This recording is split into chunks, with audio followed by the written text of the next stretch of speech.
नमस्कार। मैं राजेश त्रिपाठी, विधायक चिल्लूपार। इस समय बड़ा हो हल्ला मचा हुआ है कि समाजवादी पार्टी के राष्ट्रीय सचिव और चिल्लूपार से कभी 2017 से 22 तक विधायक रहे श्री विनय शंकर तिवारी को ईडी पूछताछ के लिए ले गई है और उनको जेल में डाला गया है। रिमांड पे लिया गया है, शायद फिर हो सकता है रिमांड पे ले। बड़ी बेचैनी है इसको लेकर के। पहले तो 3-4 दिन तक तो समाजवादी पार्टी वाले एकदम मौन हो गए थे, उनको समझ नहीं आता कि हम करें तो क्या करें। 3 दिन बाद अचानक अखिलेश यादव जी को, राष्ट्रीय अध्यक्ष जी सपा को याद आया कि नहीं, मुझे अपने राष्ट्रीय सचिव के गिरफ्तारी पर कुछ टिप्पणी करनी चाहिए। तो हाथा नहीं भाता एक लाइन की टिप्पणी कर दी। अब मैंने देखा कि कल कांग्रेस पार्टी के अजय राय जी प्रदेश अध्यक्ष को प्यार जग गया है। न तो कल तिवारी जी की, श्री हरिशंकर तिवारी जी की, न तो कल पुण्यतिथि थी, न तो कल उनका जन्मदिन था, न वो उनके मृत्यु पे कभी पुछाड़ करने भी गए, न उनके गांव गए, न चिता स्थल पे गए। अचानक से मोहब्बत जाग गई अजय राय जी की और पहुंच गए हाथे में और तिवारी जी को माल्यार्पण कराए। जेल गए हैं विनय शंकर तिवारी, ईडी पूछताछ करे विनय शंकर तिवारी जी से, और माला पहनाया जा रहा है हरिशंकर तिवारी जी के 2 साल पहले जिनकी शरीर दिवंगत हो गई है, उनके चित्र पर माला पहनाया जा रहा है। राजनीति ये लोग कर रहे हैं, राजनीति की नौटंकी ये लोग कर रहे हैं। आपदा में अवसर खोज रहे हैं कि विनय शंकर तिवारी जेल चले गए, चलो बासी में घेराव करते हैं, चलो तिवारी जी को माल्यार्पण करते हैं, और दूसरे जो कहते हैं कि राजनीति कर रही है। ईडी का काम जो है वो राजनीति करना है। ईडी आप फ्रॉड करोगे, जेल नहीं जाओगे। आप एक ही जमीन को 7 बैंकों से बार बार कूटरचित तरीके से फ्रॉड करके 420 करके, और आप जो है उसको करोड़ों रुपए का लोन ले लेंगे, ओवरड्राफ्ट करेंगे, 1200 करोड़ उसको करा देंगे ब्याज के साथ, और लेकर के देंगे नहीं। और उस पैसे को आप लेंगे आप किसी और काम के लिए, लेंगे हमको सड़क बनानी है, हमको बिल्डिंग बनानी है, और भेज देंगे उसको जो है वो मनी लॉन्ड्रिंग करके भेज देंगे दुबई, भेज देंगे नेपाल, भेज देंगे विदेश हवाला के जरिए।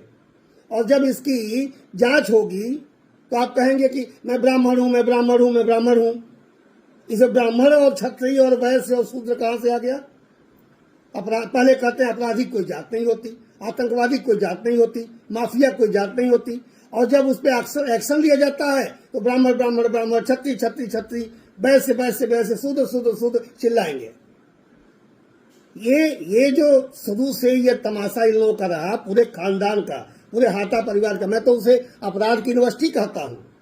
ये अपराध की यूनिवर्सिटी जो गोरखपुर का हाथा परिवार, इनको केवल शुरू से ब्राह्मण, अच्छा खूब नौटंकी इन लोगों ने ब्राह्मण ठाकुर का किया, लेकिन इनको राज बहादुर सिंह ठाकुर चाहिए लेकिन करेंगे ब्राह्मण ठाकुर। इनको गंगा सिंह के साथ ठाकुर चाहिए लेकिन करेंगे ब्राह्मण ठाकुर। इनको रुदल सिंह इनके साथ ठाकुर चाहिए लेकिन करेंगे ब्राह्मण ठाकुर।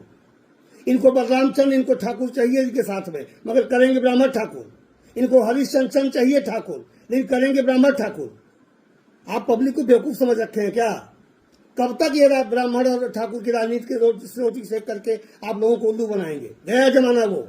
ये 21वीं सदी का युवा है। ये 2-4 जो सिरफिरे आपके साथ लड़के नई उम्र के घूम रहे हैं ना, उनका भी एक दिन आंख खुलेगी। ये ब्राह्मण ठाकुर का नौटंकी बंद करिए हाथा परिवार के लोगों। और अजय राय जी आपसे भी कहना चाहता हूं, कहां अचानक याद आ गया आपको? आप भी पहुंच गए अपनी राजनीतिक रोटी सेकने के लिए। आप कह रहे हैं कि जेल भेज के पैसा लेंगे। पैसा वसूलने का कोई कमीन है? ईडी की पैसा वसूलेगी? एक लाइन की बात है, फ्रॉड किया है आपने। एक ही प्रॉपर्टी को पहले एक बैंक में बंधक रख करके उसकी मालियत आपने कई गुना फ्रॉड करके बढ़वा करके एक बैंक से पैसा लिया, फिर उसी को आपने खतौनी में से वो अपना बंधक वाला मिटवा करके दूसरे बैंक से पैसा लिया, फिर उसी प्रॉपर्टी को तीसरे बैंक से पैसा लिया, फिर चौथे से पैसा लिया, फिर 5वें से लिया, फिर 6वें से लिया। 7 बैंकों से आपने एक प्रॉपर्टी का पैसा लिया। प्रॉपर्टी 100 करोड़ की ले लिया आपने 800 करोड़। बैंक वाला पैसा वसूले, कैसे वसूले? बैंक वाले पॉकेट से दें? या जैसे भी करे। और आतंक इतना रहा है, माफिया का बोलबाला रहा है, तो आतंक रहा है तो किसकी हिम्मत है? जो चाह करा लिया आपने। आतंकवादियों पर नकेल कसा जाता है तो आपको अच्छा लगता है, अन्य माफियाओं पर नकेल कसा जाता है तो अच्छा लगता है, और अब यहां बात आती है तो पहुंच गए आपकी। मैं तो ये तमाशा बंद करिए आप लोग। ये मामला 100% अपराध का, फर्जी का, घोटाले का है। और घोटालेबाज मोदी जी ने, आदरणीय मोदी जी ने साफ कहा है, चाहे जितना कोई भ्रष्टाचारी, अपराधी, रसूख वाला हो, वो बख्शा नहीं जाएगा। ये उसके तहत कार्रवाई है। कोई पहली कार्रवाई जी ने किया है क्या? इसके पहले सुरेश कलमाड़ी पे ईडी कार्रवाई नहीं की थी सीबीआई ने? इसके पहले चिदम्बरम जी पे कार्रवाई नहीं की थी? इसके पहले उत्तर झारखंड के मुख्यमंत्री मधु कोड़ा पे कार्रवाई नहीं की थी? इसके पहले केजरीवाल जी मुख्यमंत्री रहे, उनके कार्रवाई नहीं की थी? इसके पहले उप मुख्यमंत्री रहे सिसोदिया, कार्रवाई नहीं हुई थी? कोई पहली बार हो रहा है क्या? तमाम बार ये कांग्रेस के समय में भी जो लोग फ्रॉड करते थे, कुछ लोगों को बचाया गया, कुछ लोगों को नहीं बचाया गया। लेकिन ये एक स्वतंत्र एजेंसी है। हाँ, बिल्कुल सही है, हमने दिया था, हमारे पास जानकारी थी कि एक बड़ा घोटाला हुआ है, फ्रॉड हुआ है। उसमें योगी जी कहां से आ गए?